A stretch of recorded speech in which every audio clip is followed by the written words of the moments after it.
Kanhaiya Kumar ji election लड़ रहे हैं, जिनके बारे में आप जानते हैं कि जवाहरलाल नेहरू यूनिवर्सिटी में पढ़ते समय जब वो जनता की आवाज़ बनकर उठे थे तो पूरे हिंदुस्तान के जो है नौजवानों ने उनका स्वागत किया था।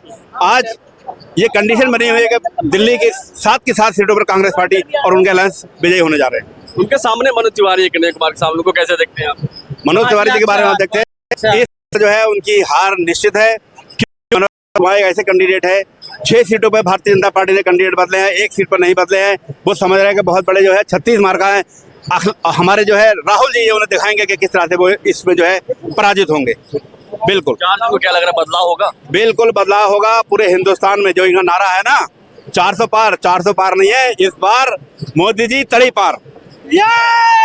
गृह मंत्री इंडिया लाल की सरकार बनती है, आखिरी पर अगर इंडिया लाल की सरकार बनती है तो कौन प्रधानमंत्री बनेगा? देखिए, प्रधानमंत्री के बारे में जिसकी जितनी हिस्सेदारी उसकी उतनी भागीदारी। जो पार्टी सबसे बड़ा दल उभर कर आएगी, ये अलायंस का एक सेटलमेंट है, उसके तहत जो है सारे लोग रहेंगे और आपस में कोई लड़ाई झगड़ा नहीं है। देश हित में नेता खड़े हुए हैं, 41 पार्टियों का अलायंस है आज इंडिया में पूरे, सारे दल मिलजुल कर काम कर रहे हैं और मोदी जी के खिलाफ एक माहौल बना हुआ है, भारतीय जनता पार्टी के खिलाफ एक माहौल बना हुआ है। आप ये समझ लीजिए कि अलायंस की सरकार निश्चित है हिंदुस्तान के अंदर 4 तारीख को। सर, आप क्या कहेंगे चुनाव को लेकर? चुनाव देश की सबसे भ्रष्ट सरकार के खिलाफ चुनाव है ये, और कन्हैया कुमार विजयी होने जा रहे हैं। 4 तारीख को इंडिया गठबंधन की सरकार बनने जा रही है, ये निश्चित है। सरकार कन्हैया कुमार क्या जीतते हुए दिखाई दे रहे हैं? बिल्कुल 100%। जनता के अंदर पूरा उत्साह है, जनता से हमें बोलना नहीं पड़ रहा, जनता स्वयं तैयार है। 25 तारीख का इंतजार है और इतने वोट पड़ेंगे, मनोज तिवारी तड़ी पार हो जाएगी। एक आखिरी सवाल की, किन किन मुद्दों के साथ आप लोग इस बार वोट करेंगे? क्या मुद्दे आप? मुख्य मुद्दा बेरोजगारी है, महंगाई है। जो हमारे युवा पढ़े लिखे हैं आज बेरोजगार घूम रहे हैं। सबसे पहले कांग्रेस ने जो मैनिफेस्टो में कहा है कि 30 लाख रोजगार देंगे, ये निश्चित है। उसके बाद सबसे बड़ा मुद्दा है, क्या लग रहा है महंगाई इस बार मुद्दा है? महंगाई मुद्दा है, महंगाई चरम मुद्दा है, बेरोजगारी चरम मुद्दा है। उन माँ बेटों से बाप से पूछो जिनका बेरोजगार बच्चा सड़क पर घूम रहा है नौकरी के लिए, और वो कह देता 5 किलो दिया तो है मोदी ने, वो 5 किलो अनाज से भविष्य देश का भविष्य रहेगा, देश की अर्थव्यवस्था मजबूत होगी जब। अरे मोदी जी, आप या तो देश के 100 साल पहले जाते हो आप जीने के लिए, या 47 साल आगे जाते हो। आप वर्तमान में क्यों नहीं जी रहे हो? उनको नौकरी नहीं दी आपने। आपका 10 साल का विजन क्या है ये बताइए। सिर्फ सोचने का ये कल जवाहरलाल नेहरू जी मेरे को काम नहीं करने दे रहे, आपको काम नहीं करने दे रहे तो आप प्रधानमंत्री की कुर्सी को छोड़ देते। आपके पास इतना बड़ा माँ है, आपके पास इतने नहीं है। क्या रेल मंत्री रेल नहीं चला सकता? जो आपको मजबूर कर दिया रेल मंत्री को, क्या रेल मंत्रालय अडानी जी को दे दे? क्या आपका रक्षा मंत्री इतना कमजोर है? क्या आपका रक्षा मंत्री अपनी सरकार नहीं चला सकता? क्या आपका वित्त मंत्री इतना कमजोर है? क्या आपकी अर्थव्यवस्था को रोड पर नहीं ला सकता, सड़क पर नहीं ला सकता, उन बेरोजगार को रोजगार नहीं दे सकता? किसानों का कर्जा माफ कर सकते हैं आप? क्या कर्जा है उनके पास? 5,000, 10,000, 50,000। अपने दोस्तों का कर्जा कितना माफ कर दिया आपने? कोई सोचा है वो पैसा किसका था? तुम्हारे बाप का नहीं था, वो गरीब जनता का था, टैक्स का था। क्या उनको गरीबों को नहीं बचा सकते थे? 750 किसान मर गए,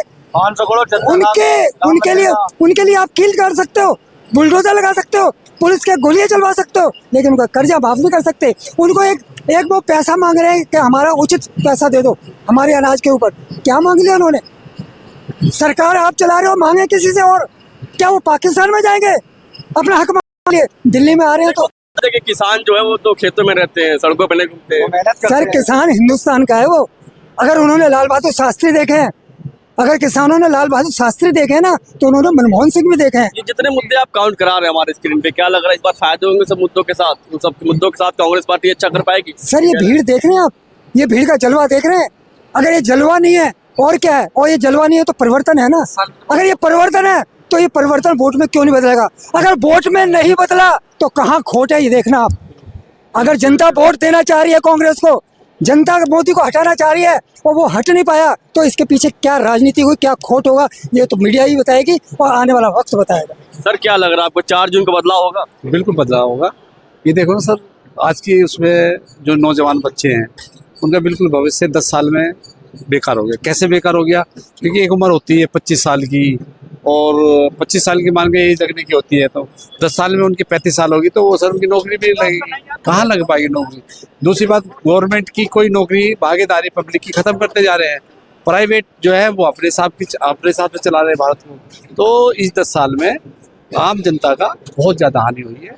जो नहीं होनी चाहिए थी वो, जो मोदी पे विश्वास किया था उस विश्वास में खरे नहीं उतरे हैं और बार बार वो झूठ बोलते हैं, जिस झूठ के कारण आज सारी जो जनता है वो परेशान है।